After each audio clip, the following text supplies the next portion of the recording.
For a long time, neither of them spoke. The station no longer felt like part of the city. It felt isolated, cut loose from ordinary life. Rainwater shimmered across the platform floor, beneath the pale fluorescent lights. Passengers came and went. Announcements echoed overhead. Yet everything seemed far away now, distant, muted. Ethan stared at the dark tunnel beyond the tracks, trying to imagine stepping onto a train and simply vanishing from the world. No explanation, no goodbye. Nothing left behind except silence. Did anyone look for him? He finally asked. The girl nodded. Of course. Her voice carried no bitterness, only exhaustion. Police reports, missing person posters, phone records. They found nothing. Ethan looked at her carefully. And nobody believed the train story. A faint smile appeared on her face, sad and brief. Would you? Ethan did not answer. Because 3 days ago, he would have laughed at something like this. Now he wasn't sure what to believe anymore. The electronic clock, above platform 4, changed to 12:02 a.m. late. The station had grown quieter. Most passengers were gone now. Only a few scattered figures remained beneath the dim lights. The girl suddenly asked, Do you know what the strange part is? Ethan frowned slightly. There's a stranger part? She nodded toward the tracks. After my brother disappeared, I started coming here every night. Ethan listened carefully. At first, I thought maybe he was still alive. Maybe he would come back. Maybe I had missed something. Her eyes reflected the station lights softly. Then, 6 months later, I saw the train. A low chill moved slowly down Ethan's spine. Did it stop? The girl shook her head. No. It passed through the station exactly like you described. Ethan remembered the violent rush of wind, the silent faces, the impossible stillness inside the moving cars. And your brother? He asked quietly. For several seconds the girl remained silent. Then she answered. He was sitting near the window. Ethan felt his chest tighten. You're sure? Yes. Her voice did not shake. That somehow made the story feel even more real. He looked exactly the same. Same coat, same face. But she stopped. Ethan waited. But it didn't feel like he was alive anymore. The overhead lights buzzed softly above them. The platform suddenly felt colder than before. Ethan glanced around. He noticed something strange then. The few remaining passengers on platform 4 all stood unusually still. Not frozen, just quiet, watching the tracks, almost unconsciously, as if they were listening for something far away. Ethan looked back toward the tunnel. Darkness, endless darkness stretching beneath the city. Then a thought entered his mind, one he immediately wished he had not spoken aloud. What if they aren't dead? The girl turned toward him slowly. Ethan continued carefully. What if the train takes them somewhere else? The girl's expression changed slightly. Not agreement, not disagreement. Recognition, like she had once hoped the same thing. I used to think that too, she admitted softly. And now? The girl looked down at her hands. Rain tapped steadily against the roof above them. Then she said, Now, I think the train takes people who stop belonging anywhere else. Ethan stared at her. The sentence lingered heavily in the air. Stopped belonging anywhere else. He suddenly thought about his apartment, his routine, his silent dinners, the years that had blurred together without changing. And for the first time, a dangerous thought appeared quietly inside him. What if the train had noticed him for a reason? A loud metallic sound suddenly echoed from deep inside the tunnel. Both of them looked up immediately. Not a normal train sound. Slower, heavier. The station lights flickered once, then again. Passengers near the stairs glanced around nervously.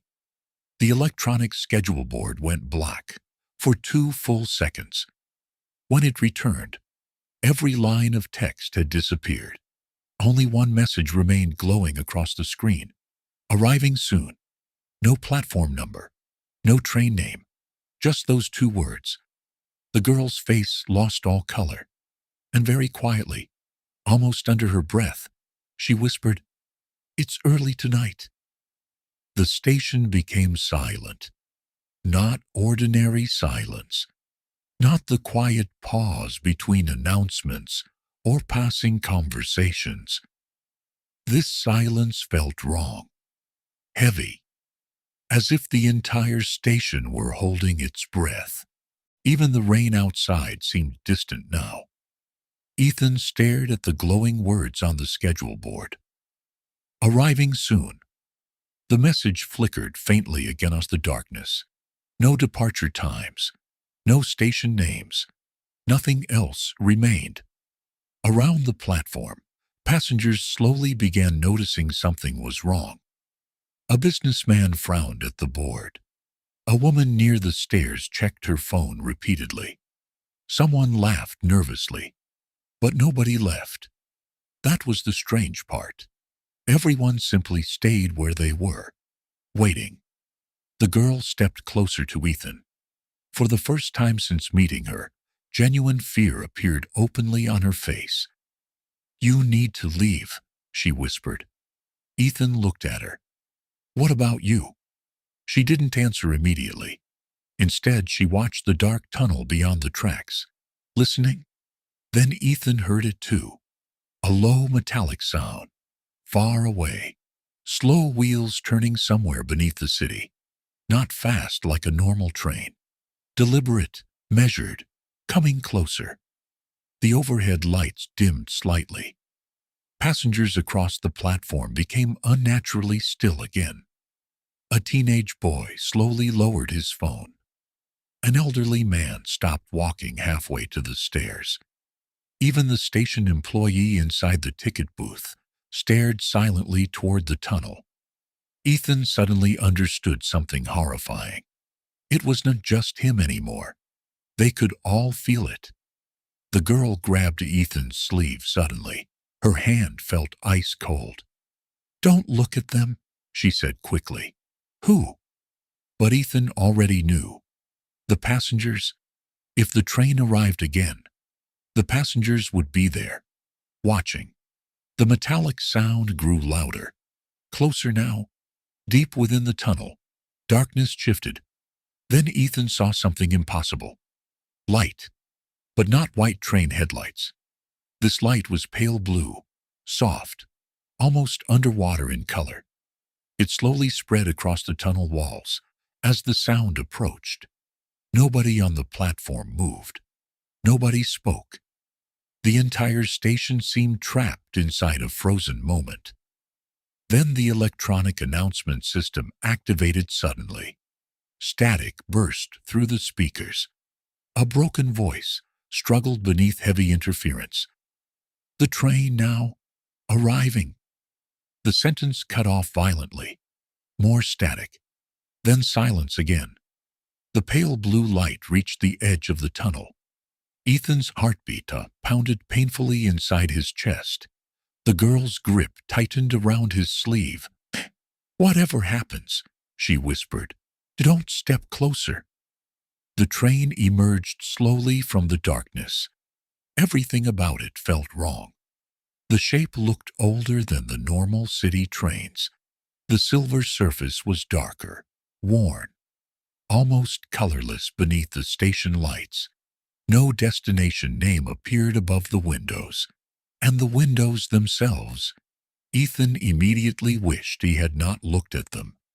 Every car was full. Passengers sat perfectly still inside.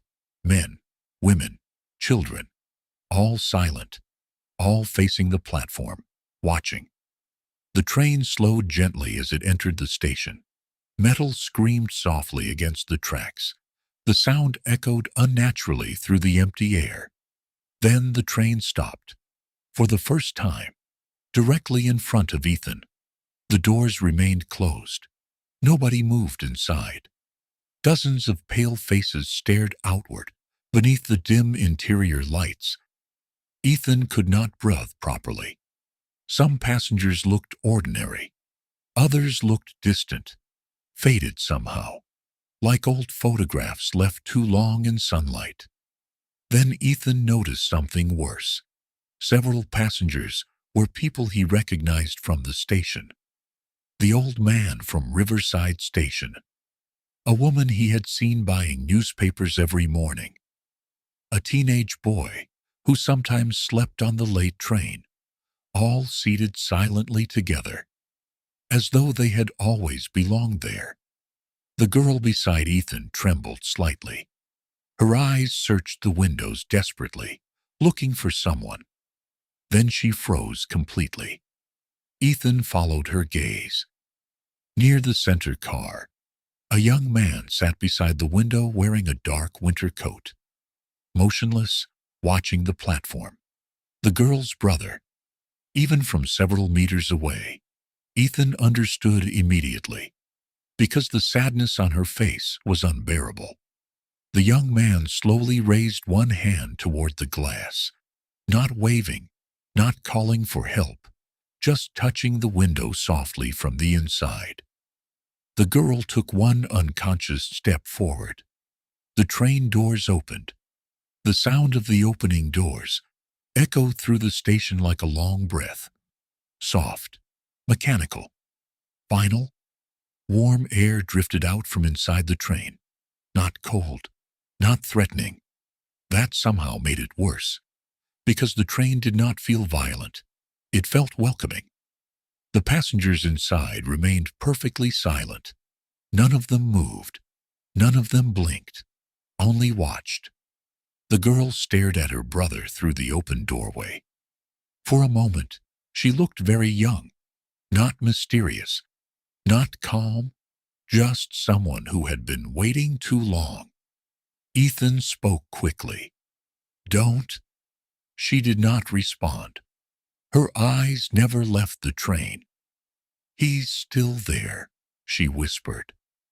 The sentence carried years of hope inside it. Hope Ethan could suddenly understand. The brother inside the train slowly stood up. The movement was unnaturally smooth, almost dreamlike. He stepped closer to the open doorway, but didn't leave the train. The pale blue light inside the car touched his face softly. He looked exactly like a normal person. No wounds, no ghostly appearance, just tired, deeply tired. The girl took another step forward. Ethan grabbed her arm instinctively. She turned toward him sharply. For the first time, anger flashed across her face. "Let go. You said nobody comes back." "I know what I said." Her voice broke slightly. "Oh, only once." But Ethan heard it. The brother inside the train lifted his eyes slowly toward Ethan. And suddenly Ethan understood something terrifying. The passengers were not trapped. At least, not physically. The train was waiting for permission, waiting for people to enter willingly. The station lights flickered violently overhead. Somewhere behind them, a passenger screamed. Ethan turned briefly. A middle-aged man near the stairs was walking slowly toward the train now. His face empty, his movements calm, like someone sleepwalking. Another passenger followed him, then another. The silent people from the platform had begun moving, not running, not panicking, simply walking toward the open doors. The girl noticed too. Fear returned instantly to her face. "No," she whispered. The brother inside the train finally spoke. His voice sounded distant, like hearing someone through deep water. "It's easier here." The words drifted softly across the platform. Several passengers moving toward the train seemed to relax after hearing them. One woman even smiled faintly. Ethan felt cold terror crawl through his chest, because for one dangerous second, the sentence sounded comforting. No stress, no loneliness, no exhaustion, no endless routine, just silence, rest. The train seemed to understand exactly what people wanted most. The girl's brother extended one hand toward her, not forcing, inviting. The pale blue light around the doorway pulsed softly. Ethan suddenly remembered her words. I think the train takes people who stop belonging anywhere else. And now, he finally understood. The train did not hunt people. It waited for people who were already drifting away from life on their own. People exhausted by loneliness, by grief, by emptiness. People who quietly wanted to disappear. The girl's hand trembled beside him. Ethan tightened his grip on her sleeve. If you get on, he said carefully, he still won't come back. Tears finally appeared in her eyes. The first emotion she had truly shown since the night they met. Because deep down, she already knew. The brother standing inside the train looked familiar, but something essential was missing from him. Like a memory copied too many times, still human, but distant, far away. More passengers continued walking toward the doors now, silent, expressionless. A station employee stepped inside the train without hesitation. The businessman Ethan had seen earlier followed after him calmly. None of them looked afraid. That frightened Ethan more than anything else. The train wanted surrender, not fear. The girl suddenly took a shaky breath. Then, very slowly, she stepped backward, away from the doorway. Her brother did not react. His hand remained extended for several more seconds, then lowered again. The pale blue light inside the train dimmed slightly. The passengers already inside turned their eyes toward the girl together. Every face, at the exact same moment, watching her choose to leave. Ethan felt his stomach twist violently, because now they were looking at him too.